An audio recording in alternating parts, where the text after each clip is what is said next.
तो इस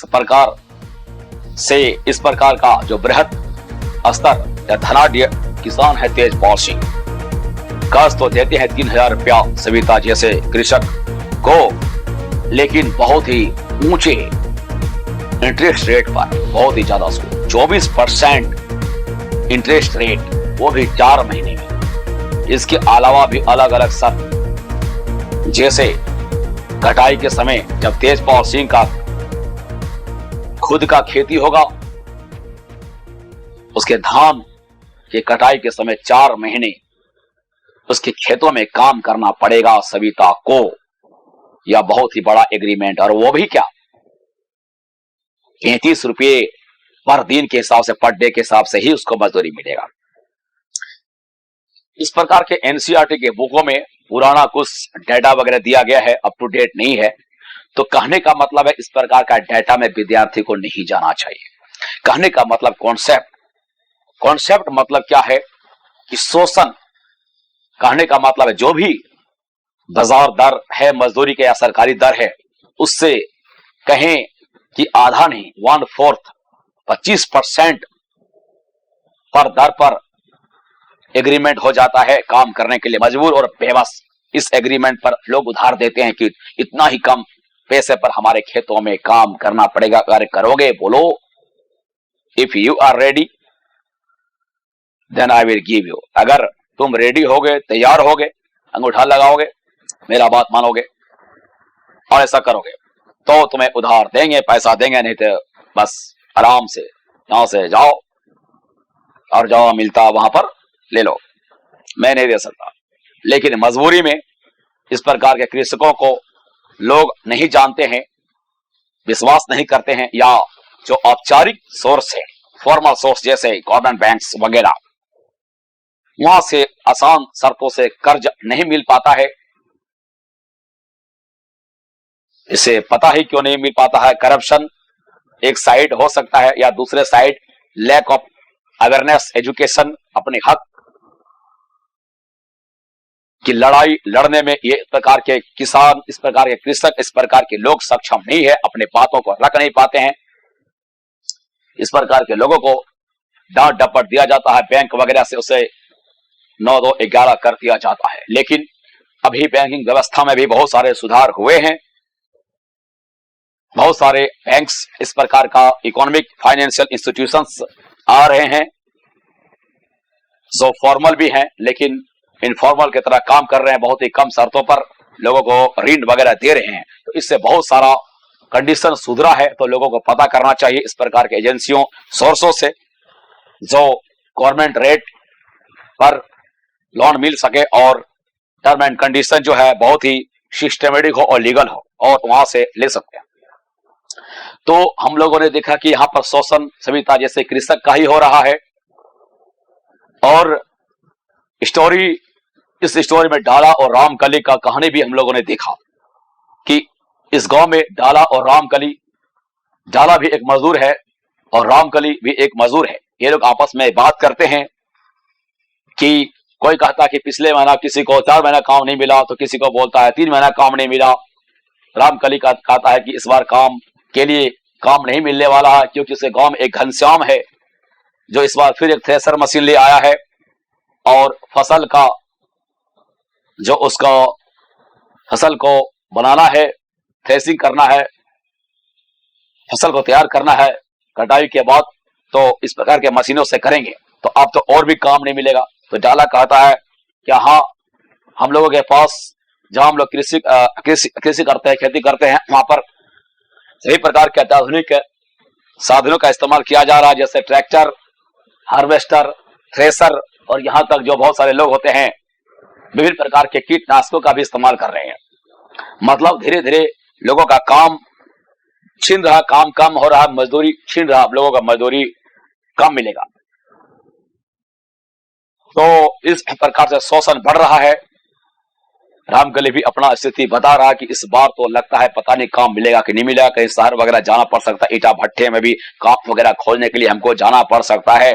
और इतना ही नहीं, और अब तो एआई, आर्टिफिशियल इंटेलिजेंस भी आ गया है, और AI आर्टिफिशियल इंटेलिजेंस मतलब इस प्रकार के रोबोट, बड़े रोबोट, छोटे रोबोट या अन्य प्रकार के रोबोट, विभिन्न प्रकार के रोबोट इस्तेमाल हो रहे हैं। लोग देख रहे हैं यूट्यूब में, फेसबुक में तो देख ही रहे हैं, चैनल में।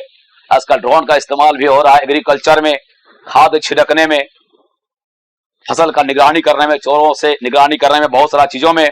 आने वाले समय में बहुत प्रकार इस प्रकार के बहुत सारे आर्टिफिशियल इंटेलिजेंस और अत्याधुनिक मशीन बहुत ही ज्यादा बढ़ जाएगा, जब और भी लोग बेरोजगारी बढ़ेगा और लोग बेरोजगार होगा, और यह भयावह कंडीशन होगा दुनिया के देशों के लिए और भारत के देशों के लिए भी। और इस अर्थव्यवस्था, इस प्रकार के पूरी अर्थव्यवस्था का प्रभाव केवल इस प्रकार के लोगों पर ही नहीं पड़ेगा, बल्कि संपूर्ण भारत के लोगों के ऊपर बुरा प्रभाव पड़ने वाला, इस देश के अर्थव्यवस्था के ऊपर बुरा पड़ने वाला है। तो समय रहते ही सावधान हो जाने का जरूरत है, सचेत हो जाने का जरूरत है, और इसका समाधान और उपाय कर लेने का जरूरत है। और इसका समाधान मिलेगा गंभीर और गहन अर्थव्यवस्था का अध्ययन से ही, और अर्थव्यवस्था के इकोनॉमिक्स का ज्ञान के साथ ही मिलने वाला है। तो इस प्रकार के शोषण से किस प्रकार इन लोगों को बचाया जाना चाहिए, इसका एक ही उपाय है human resource development. Human resource development, education को बढ़ाना होगा, और उससे ही बढ़कर खुद लोगों को अपने ऊपर ज्यादा से ज्यादा इन्वेस्टमेंट करना होगा, और अपने आप को इस प्रकार की स्किल को सीखना पड़ेगा। और ऐसा स्किल होना चाहिए कि समय के साथ अपने आप को अडॉप्ट कर सके, ढाल सके, और समय के डिमांड के हिसाब से अपने आप को परिवर्तन कर सके। नहीं तो अर्थव्यवस्था एक ऐसा शक्ति है, साइंस के जैसा, गुरुत्वाकर्षण बल के जैसा, द पावर ऑफ इकोनॉमिक्स और द साइंस ऑफ इकोनॉमिक्स, और द पावर ऑफ इकोनॉमिक्स और the science of economics impacts to the life of whole world. दुनिया के सारे लोगों को प्रभावित कर रहा है। दुनिया के एक घटना दुनिया के दूसरे देशों के घटनाओं को प्रभावित कर रहा है। लोग यह कह नहीं सकता है कि हमारा जीवन प्रभावित नहीं होगा। तो इस प्रकार की एजुकेशन को बढ़ावा देना पड़ेगा, एजुकेशन को बढ़ाना होगा। हर प्रकार के एजुकेशन जो समय के परिस्थितियों का सामना कर सके, इस देश के लोगों इस परिस्थितियों का सामना कर सके, और देश के लोग उस योग्य हो कि अपना सामना कर सकता है, अपना रोजी रोटी छीनने से बचा सकता है, अपने जॉब को छीनने से बचा सकता है। नहीं तो आने वाले समय में बहुत ही भयावह कंडीशन है, और अपने आप को थोड़ा बदलने का जरूरत है, अपने आप को अप्रोच बदलने का जरूरत है। यह मेंटेलिटी, सर्विस मेंटेलिटी जो देश को बर्बाद करके रखा है, और आने वाले समय में देश को बर्बाद भी करेगा, इसका ऑप्शन हल है ही नहीं। एक ही हल है एंटरप्रेन्योरशिप। जो ओबामा आए थे, जब अमेरिका का राष्ट्रपति बने थे, तो उन्होंने मुंबई में आकर यह बात उसी समय भारत में कह दिया था। पी चिदंबरम उस समय भारत के फाइनेंस मिनिस्टर थे। कितने लोगों ने इस बात को समझा, दिमाग में इस बात को कैच किया कि Obama, Barack Obama, American president जैसा हस्ती, एक व्यक्तित्व इस बात को बोले हैं, और भारत के प्रसंग में भी बोले हैं। कितने लोगों ने इस बात को दिमाग में बैठाया, सोचा, समझा, और इस चीज का स्टडी कितने लोग कर रहे हैं। अर्थव्यवस्था में इस चीज का स्टडी कितने लोग कर रहे हैं। कॉलेजेस, यूनिवर्सिटीज, स्कूल में क्या इस चीज को सिखाया जा रहा है, बच्चे को बताया जा रहा है, विद्यार्थियों को बताया जा रहा है, IAS IPS को बताया जा रहा है। आने वाले समय में इसको समझना बहुत ही जरूरी है। भारत को सुपर पावर बनाने के लिए, भारत के सभी लोगों को ताकतवर और सशक्त बनाने के लिए एक बहुत बड़ा चीज मैं बोल देना चाह रहा हूं कि भारत का डेवलपमेंट बहुत मजबूत और ताकतवर तभी बढ़ सकता है जब यहाँ के देश के सभी लोग मजबूत और ताकतवर होंगे, सभी लोग आगे बढ़ेंगे। अगर कोई सोचता है कि केवल मैं ही आगे बढ़ूंगा और देश के सारे लोग आगे नहीं बढ़े, गरीब रहे, नीचे रहे, तो वह गलत फहमी में है, वह कमजोर हो जाएगा, कुछ नहीं कर सकता है, वह हार जाएगा। इस देश की जीत तभी है जब इस देश के सारे लोगों का जीत है, जब सारे लोग शिक्षित होंगे, सारे लोग स्वस्थ होंगे, और सभी पढ़ेंगे और सभी आगे बढ़ेंगे, तभी यह देश आगे बढ़ सकता है। इस बात को समझना पड़ेगा। बिल्कुल कॉन्सेप्ट क्लियर है। और लकीर के फकीर दकियानूसूची जो विचारधारा या किताबों में लिखा है या बाप दादा कहते आ रहे हैं कि केवल अपना ही भलाई, लोग भाड़ में जाए, ये जो सोच देश को ही बर्बाद नहीं करेगा, दूसरे को ही बर्बाद नहीं करेगा, उस सोचने वाले लोगों को भी बर्बाद करेगा। क्योंकि भारत के ऊपर वैश्विक अर्थव्यवस्था का प्रभाव है ही, ग्लोबल वार्मिंग जैसे समस्या तो है ही, एनर्जी क्राइसिस जो समस्या है आने वाले समय में बहुत ही भयानक जो विकराल रूप लेने वाला है। एनर्जी क्राइसिस जो पूरे देश, पूरा जो पूरे दुनिया की अर्थव्यवस्था को प्रभावित किया है, पॉलिटिक्स को प्रभावित किया है, ये और भी करेगा। तो इस प्रकार से जो चीज है इसको समझना बहुत ही ज्यादा जरूरी है। इकोनॉमिक्स को समझना बहुत ही ज्यादा जरूरी है। पूरे देश को प्रभावित किए हैं जियो पॉलिटिक्स, इसको समझना बहुत ही ज्यादा जरूरी है। तो ये जियो पॉलिटिक्स देश के संपूर्ण चीजों को प्रभावित किया। आर्टिफिशियल इंटेलिजेंस इस प्रकार की चीज है जो आज पूरी दुनिया को बदल दिया, जो पूरे दुनिया को बदल दिया है